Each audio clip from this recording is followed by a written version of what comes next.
अभी थोड़े दिन पहले मैं भारत में एक बहुत बड़ी कॉन्फ्रेंस में गया था। भारत के कई डॉक्टर्स लोगों का एक संगठन है, इंडियन मेडिकल एसोसिएशन, उनकी एक कॉन्फ्रेंस में गया था। उसमें भारत देश के कई बड़े माने जाने डॉक्टरों के साथ बात करता था, चर्चा करता था। तो उनके सामने मैंने एक प्रश्न रखा था कि आजकल भारत में एक बीमारी बहुत हो गई है, शायद दुनिया में भी ज्यादा हो गई है, हार्ट अटैक।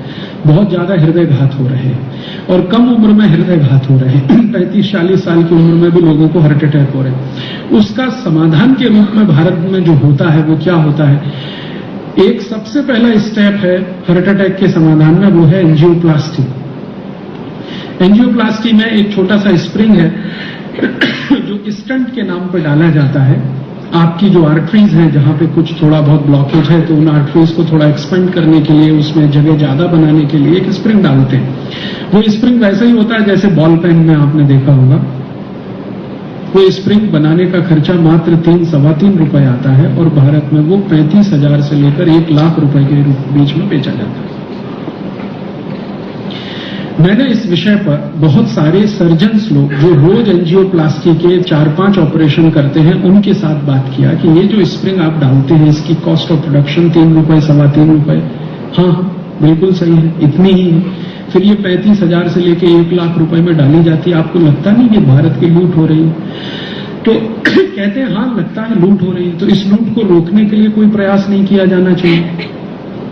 तो वो कहते हैं आप करो। मैंने कहा मैं तो सर्जन नहीं, मैं तो डॉक्टर नहीं। आप तो डॉक्टर हैं, आप तो सर्जन हैं। आपको तो सरकार ने एक ऊंची डिग्री देकर आपके ऊपर लाखों रुपए खर्च करके इस जिम्मेदारी के लिए बनाया है। आपका तो पहला कर्तव्य और धर्म है। तो उन्होंने कहा कि हाँ, बात तो सही है, लेकिन अंत में एक ने धीमे से कहा कि ये जो 35,000 से 1 लाख के बीच में ये बिकता है स्टंट, इसमें कुछ कमीशन हमारा भी है। तो हम चुप बैठे। ये बात जब मैंने भारत के राष्ट्रपति महोदय तक पहुंचाई, जिनका नाम है डॉक्टर अब्दुल कलाम, और मैंने उनसे कहा कि आप तो डीआरडीओ में बड़े पद पर काम कर चुके हैं और आप इस देश के बहुत सिंसियर साइंटिस्ट में माने जाते हैं, जो सच में बहुत सिंसियर है, सिर्फ अपने लिए नहीं सोचते और के लिए भी सोचते हैं। आप इसमें कुछ प्रयास करें। तब उन्होंने एक लंबा पत्र मुझे भेज दिया और कहा कि मैंने डीआरडीओ में रहते हुए प्रयास किया था और ये जो स्टंट भारत में बाहर से आता है, अमेरिका से बेसिकली आता है, 35,000 से 1 लाख रुपए के बीच में, इसको डॉक्टर अब्दुल कलाम के प्रयासों से 10 रुपए में तैयार किया गया था। लेकिन भारत सरकार ने उस समय डॉक्टर कलाम का साथ नहीं दिया, अमेरिकी कंपनी का साथ दिया, तो आज तक वो योजना कार्यान्वित नहीं हो पाई। ये डॉक्टर अब्दुल कलाम ने मुझे लिख के भेजा। तो मैंने कहा जिस समय आप साइंटिस्ट के, तब भारत सरकार ने आपको मदद नहीं किया, ठीक है, समझ में आता। अब तो आप भारत सरकार के मुखिया हैं, अब तो आप प्रेसिडेंट हैं, अब तो आपके लिए बहुत आसान है ये सब करना।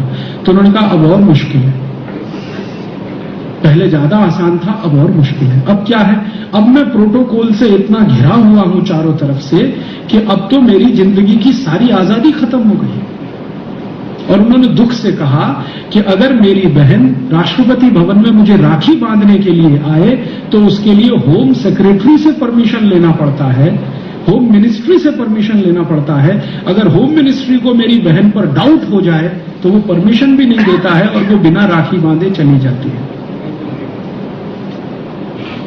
उन्होंने कहा कि अब तो मैं बिल्कुल कुछ नहीं कर सकता, पहले तो थोड़ा बहुत कर सकता था, अब तो कुछ नहीं कर सकता। मैंने कहा आप कम से कम सरकार को सजेशन दे सकते हैं, सुझाव दे सकते हैं। तो उन्होंने कहा मैंने तो ऐसे ऐसे सुझाव सरकार को दिए हैं जिनको सरकार ने फाड़कर रद्दी की टोकरी में फेंक दिया है।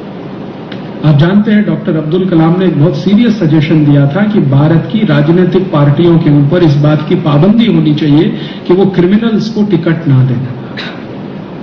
और आप जानते हैं इस पर सुप्रीम कोर्ट का जजमेंट है। सुप्रीम कोर्ट ने जजमेंट दिया था कि भारत में कोई भी क्रिमिनल को राजनीतिक पार्टी अगर टिकट दे तो उस राजनीतिक पार्टी की मान्यता रद्द होनी चाहिए। सुप्रीम कोर्ट के इस जजमेंट को भारत की सरकार लागू करने के मन में नहीं थी और भारत सरकार ने उलट कर कहा कि सुप्रीम कोर्ट कौन होता है हमको ये कहने वाला, हम संसद में कानून पलट देंगे। तो सुप्रीम कोर्ट का ये जजमेंट पलटने के लिए भारत के घोटालेबाज नेताओं ने, भ्रष्ट नेताओं ने, हरामखोर नेताओं ने एक साथ मिलकर एक ऐसा कानून बना दिया जिससे सुप्रीम कोर्ट का ये जजमेंट ही निष्प्रभावी हो गया और वो आज तक लागू नहीं हुआ। डॉक्टर कलाम को इसका बहुत धक्का लगा है और आज तक वो उस धक्के से उबर नहीं पाए। उन्होंने कहा कि मैंने तो एक कोशिश की थी भारत के हित में कुछ अच्छा हो जाए, लेकिन ये राजनीतिक पार्टियों का ऐसा समूह जो यहां बैठ गया है, ये तो कुछ करने नहीं देता है। और उन्होंने व्यक्तिगत बातचीत में ये स्वीकार किया है कि अब भारत में कुछ अच्छा होगा तो जमीन से कोई रिवॉल्यूशन हो तो संभव है, दिल्ली बैठकर कुछ नहीं हो सकता। वो भी इस निष्कर्ष पर पहुंच चुके हैं। अभी थोड़े दिन पहले मैं भारत में एक बहुत बड़ी कॉन्फ्रेंस में गया था। भारत के